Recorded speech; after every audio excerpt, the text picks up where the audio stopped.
விவசாய பெருங்குடி மக்களே அனைவருக்கும் எனது நமது சொந்தங்கள் அனைவருக்கும் முதற்கண் வணக்கம். இந்த காத்திருப்பு போராட்டம் தொடர்ந்து 4வது நாளாக நடந்து கொண்டிருக்கிறது. இது தொடர்ந்து நடந்து கொண்டே இருக்கும் வரை அதன் அடிப்படை காரணமாக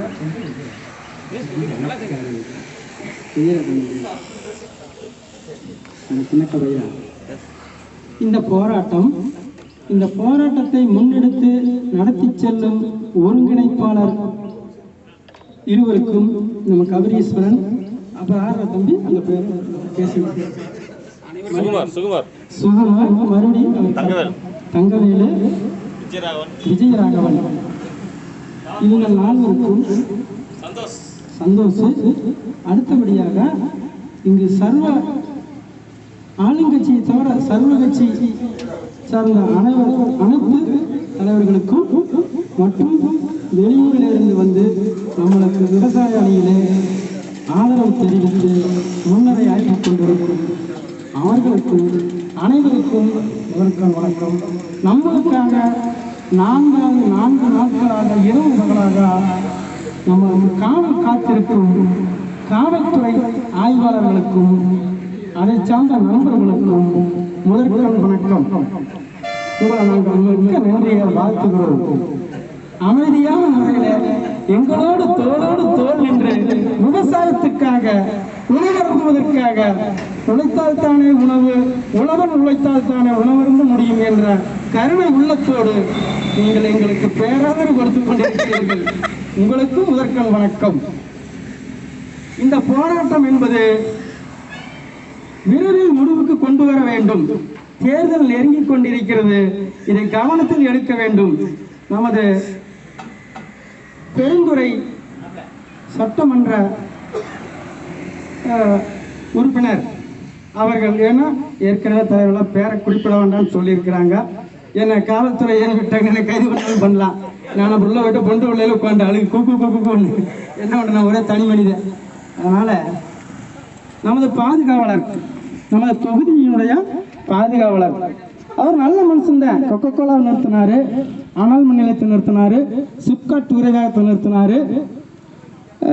அடுத்தபடியாக இந்த எய்ம்ஸ் மருத்துவமனை உங்களுக்கெல்லாம் கேள்விப்பட்டிருப்பீங்க. நல்ல மனுஷன், நல்ல கொங்கு குடியான வயத்துல காராள வம்சத்தில் பிறந்தவர்.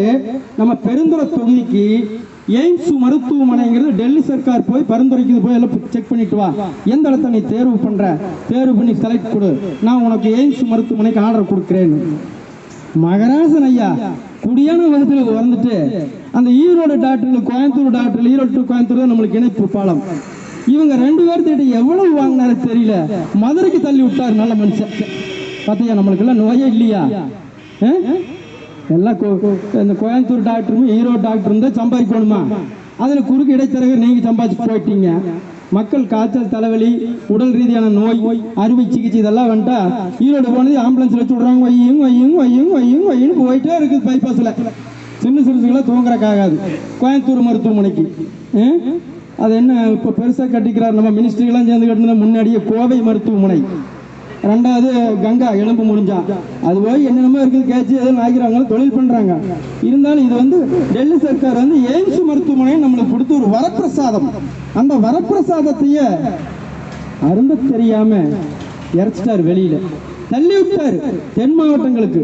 ஏன்னா இங்க வந்தா எல்லா டாக்டர்களுக்கும் வேலை இழந்துருவாங்க. உண்மையிலேயே நாமெல்லாம் வந்து கோயம்புத்தூர் போக மாட்டோம், ஈரோடு போக மாட்டோம், பெருந்துறை தான் போவோம். எய்ம்ஸ் மருத்துவமனை சகல வசதிகளுடன் அந்த மாதிரி மருத்துவமனை தான் ஏற்பாடு பண்ணியிருந்து டெல்லி. ஆனால் நம்ம பாதுகாவலர், ஏன்னா நம்ம பெருந்துறை தொகுதியினுடைய மக்கள் பாதுகாவலர் அனைத்து தரப்பு மக்களுக்கும் நம்மளுக்கு மட்டுமல்ல அந்த மாதிரிலாம் நடந்திருக்குது. இனி வரும் காலத்திலே 10 ஆண்டுகள் ஆகிவிட்டது. ஒரே ஆட்சி 10 வருஷமா நடக்குது. ஆட்சியை மாற்ற வேண்டும். அதை மனதில் கருத்தில் கொண்டு அனைவரும் உறுதியுடன் இருந்து எதற்கும் ஏமாறாது. வெள்ளையப்பன் எல்லா வீட்டிலையும் பூந்துருவேன், வெள்ளைக்காரன் வந்து பூதுவேன், டப்புன்னு. நீங்க டப்ப கண்டு மயங்கிறாதீங்க. மத்திய தேர்தல் நடந்தது. அதான மக்கள் ரொம்ப விழிப்புணர்வோடு இருந்தார்கள். போட்டி அடிச்சாங்க வெள்ளையப்பனை. அதே எனக்கு ஈரோட்டில் ஒரு காவல்துறை நண்பர் சொல்றாரு, டே மாப்பிள நான் கொள்ளையடிச்சு பணம் தான்டா, குடுக்கட்டும்டா, மக்கள் வாங்கிட்டுண்டா, உனக்கு கொடுத்தால் வாங்கிக்கடா, எனக்கு கொடுத்தால் வாங்கிக்கிறா, போடுங்கடா ஓட்ட விருப்பம் போல. அந்த மாதிரி மக்கள் விருப்பப்படி செஞ்சாங்க. ஏன்னா காவல்துறைக்கும் தெரியும் நம்ம அடிக்கிற கொள்ளை, நான் என்ன கொள்ளை அடிக்கிறேன்னு எனக்கு மக்கள் தெரியுமில்ல. காவல்துறை எதுக்கு வச்சிருக்கிறாங்க? கிராமத்தில் இந்த ஊரில் நம்ம ஊத்துக்குளியில் போலீஸ் ஸ்டேஷன் இருக்குன்னா ஊத்துக்குளி ஒன்றியத்துக்கு உட்பட்ட காவல்துறை ஆய்வாளருக்கு எந்தெந்த ஊரில் எந்தெந்த ஏரியாவில் எந்தெந்த இடத்துல என்ன நடக்குன்னு தெரியும். எவன் கொள்ளை அடிக்கிறான், எவன் நியாயமாக நடந்துக்கிறான், எவன் உழைக்கிறான், எவன் ஓபி அடிக்கிறான் எல்லாம் தெரியும். அதனால அவங்களும் சொல்கிறாங்க, அடித்த கொள்ளை அளவில் நீயும் கொஞ்சம் அள்ளிட்டு போ, நியாயமான நல்ல நேர்மையான மனுஷனுக்கு பார்த்து ஓட்ட போடுங்க. ஆனால் இதை விட ஒன்றுன்னு கேரளாவில் அவங்க தான் படித்தவங்களுக்கு அழகு, அழகுன்னா அழகு, கொள்ளை அழகு. கேரளாத்தை 5 வருஷத்துக்கு ஒரு காட்சி மாற்றுவாங்க. மந்திரி சைக்கிள் தான் வருவாரா கேரளாவில். இந்த மாதிரி எம்எல்ஏ வராருன்னா 10 கார் வருது ரோட்ல, ரோட பூரா பிளாக் பண்ற காவல்துறைக்கு ஆணை விடுறான். அங்கிருந்து பெருந்தல்ல கிளம்புற போது, ஈரோட்ல கிளம்புற போது, ஏய் ரோடு பூரா கிளியரா இருக்கணுங்கிற. மக்களுக்கு எவ்வளவு இடையூறு, பஸ் ஓடாது, சைக்கிள் ஓடாது, பைக்கோட குறுக்க வரக்கூடாது. காவல்துறை என்ன செய்ய? மக்களுக்கு காவல் காக்கிறதுக்கு காவல்துறை வச்சுக்கிறது இல்ல, அரசியல்வாதிகளுக்கு தான் காவல்துறை பயன்படுத்துறாங்க. பொதுமக்களுக்கு பயன்படுத்துறாங்களா? பொதுமக்கள் என்ன போய் பாருங்க, ஒரு திருட்டு பரட்டு, ஒரு சண்டை சச்சுருவு, ஒற்றுமையா இருக்கணும். கிராமத்தில் பாருங்க, எங்களுக்கெல்லாம் பாதுகாப்பான மக்களாக நான் தேர்ந்தெடுத்திருக்கிறேன், எங்களை யாரும் ஒன்றும் பண்ண மாட்டாங்க, நாங்கள் எங்க வாட்டில் வரோம், எங்க வாட்டில் போறோம், அந்த மாதிரி சொல்றது இல்லை.